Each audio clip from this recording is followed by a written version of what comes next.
नमस्कार, मैं ज्योति श्रीवास्तव। आप देख रहे हैं सी न्यूज भारत। वक्त हो चुका है बुलेटिन का। इस बुलेटिन में बात होगी बिजनौर की, जहां चांदपुर नगर पालिका अध्यक्ष जीनत परवीन के पति शेरबाज पठान की संपत्ति कुर्क की गई। साथ ही बात होगी बुलंदशहर की, जहां कोहरे के चलते स्कूटी सवार 3 लोगों को अज्ञात वाहन ने रौंदा, एक की मौत, 2 गंभीर रूप से घायल। और बताएंगे कैसे हमीरपुर में जिला कांग्रेस कमेटी हमीरपुर द्वारा निकाली गई मशाल यात्रा। इन तमाम खबरों पर करेंगे विस्तार से चर्चा। बिजनौर जनपद के चांदपुर में डीएम के आदेश पर चांदपुर निवासी कांग्रेस पार्टी के जिलाध्यक्ष बिजनौर, वर्तमान में चांदपुर नगर पालिका अध्यक्ष जीनत परवीन के पति शेरबाज पठान की संपत्ति कुर्क की गई है। न्यायालय मजिस्ट्रेट बिजनौर धारा 141 के अंतर्गत हुई कार्यवाही। जनपद बिजनौर के तहसील चांदपुर क्षेत्र में लगभग 2.5 करोड़ रुपए की संपत्ति कुर्क की गई है। शेरबाज पठान की 5 जगह की संपत्ति कुर्क हुई है, जिसमें ईंट भट्टा, 2 प्लॉट और कृषि भूमि जो कुर्क की गई है। मौके पर एसडीएम चांदपुर मनोज कुमार, तहसील संबंधी अधिकारी और पुलिस संबंधी अधिकारी मौजूद रहे। शेरबाज पठान अक्सर विवादों में बने रहते हैं और हाल ही में चुनाव के वक्त में सलाखों के पीछे पहुंच गए थे। शेरबाज पठान कांग्रेस जिलाध्यक्ष शेरबाज पठान हाल ही में जेल से रिहा होकर आए हैं और संपत्ति को कुर्क किया गया है। ये बड़ी कार्यवाही डीएम बिजनौर के आदेश पर की गई है।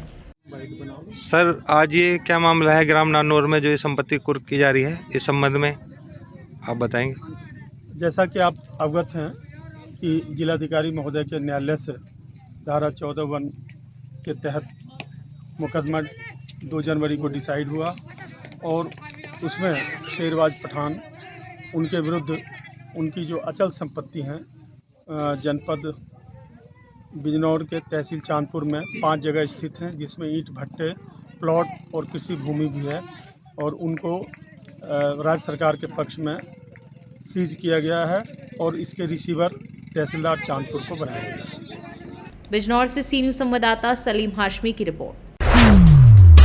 बुलंदशहर में कोहरे के चलते स्कूटी सवार 3 लोगों को अज्ञात वाहन ने रौंदा, एक की मौत, 2 गंभीर रूप से घायल हो गए हैं। घायलों को पुलिस ने खुर्जा के सूरजमल जटिया अस्पताल में भर्ती कराया है।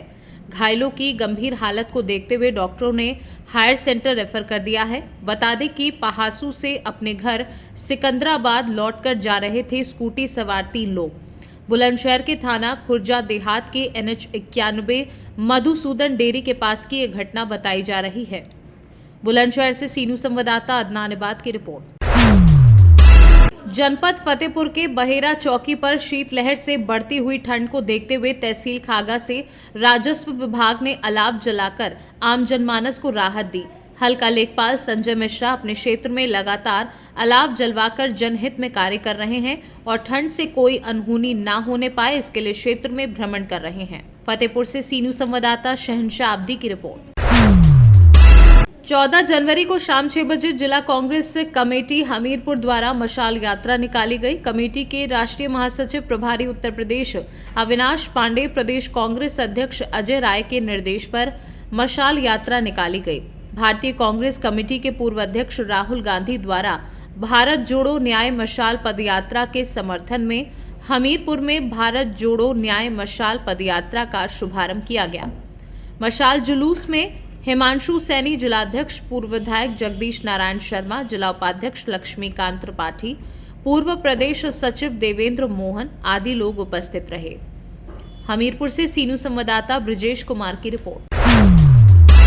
खबर शाहजहांपुर जिले के थाना सिधौली से है, जहां तेजराम पुत्र बेचेलाल निवासी ग्राम बचियानी, थाना सिधौली, जनपद शाहजहांपुर ने थाना सिधौली में तहरीर देते हुए बताया कि दिनांक 11 जनवरी की रात करीब 12 बजे गांव का ही प्रमोद पुत्र जिंदपाल घर में घुस गया और तमंचे के बल पर भतीजी पिंकी से दुष्कर्म किया।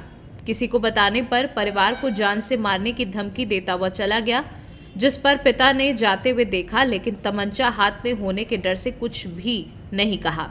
पिताजी पिंकी के माँ बाप की पहले ही मौत हो चुकी है। पिंकी अपनी छोटी बहन और बाबा के साथ घर में रहा करती है।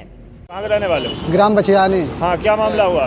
मामला ये हुआ है कि लड़का आया था प्रमोद, घर में कोई था नहीं, पिताजी घर में लेटे थे तो घर में आकर घुस गया रात के 12 बजे। तो वो पिताजी ने जब चब्बर सुनी तो वह निकले तो उसका लड़के का हाथ पकड़ा, तो लड़के ने हाथ उसने झींट दिया और हाथ झींट कर दीवार फलांग के भाग गया। फिर हमने पीछा भी किया तो फिर वो पकड़ में नहीं आया। फिर तुम्हारा तेजपाल कहाँ के रहने वाले हो? बछियानी। हाँ, क्या कुछ मामला हुआ है? मामला यह हुआ था, जयपाल का लड़का हाँ। हमारे घर पे घुस गया था। उसके माँ बाप नहीं थे लड़की के, और हमारे पिता जो है घर में सो रहे थे। तो वे काफ़ी बुजुर्ग हैं। लड़की कौन है आपकी? लड़की पिंकी हमारी भतीजी है। अच्छा, लड़का कहाँ का है? लड़का है बछियाने का, जयपाल का लड़का है। पोस्टमार्टम हो गया? पोस्टमार्टम हो गया। पोस्टमार्टम होके और हम उस बॉडी को घर पे ले गए। हाँ। घर पे ले जाने के बाद फिर हम सुबह रात भर घर पे रुके थे। फिर उस बॉडी को लाए, थाने ले आ रहे थे। फिर उसमें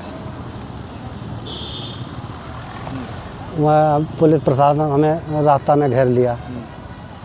उसके बाद फिर हम चले आए, उन्होंने रिपोर्ट दर्ज कराने के लिए हम यहाँ आए। अच्छा, तो आप जो है यहाँ डेड बॉडी लेके क्यों आ रहे थे?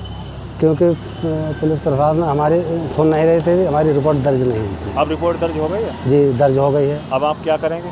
अब हम जाएंगे घर पे और अंतिम संस्कार करेंगे। शासन प्रशासन से क्या मांग रखना चाह रहे हैं? कि कड़ी से कड़ी सज़ा उसको दी जाए और हमें हमारे लिए राहत पहुंचाए। शाहजहांपुर से सी न्यूज़ संवाददाता विनोद यादव की रिपोर्ट। फिलहाल के लिए बुलेटिन में बस इतना ही। देश दुनिया की बाकी खबरों को जानने के लिए देखते रहिए सी न्यूज़ भारत।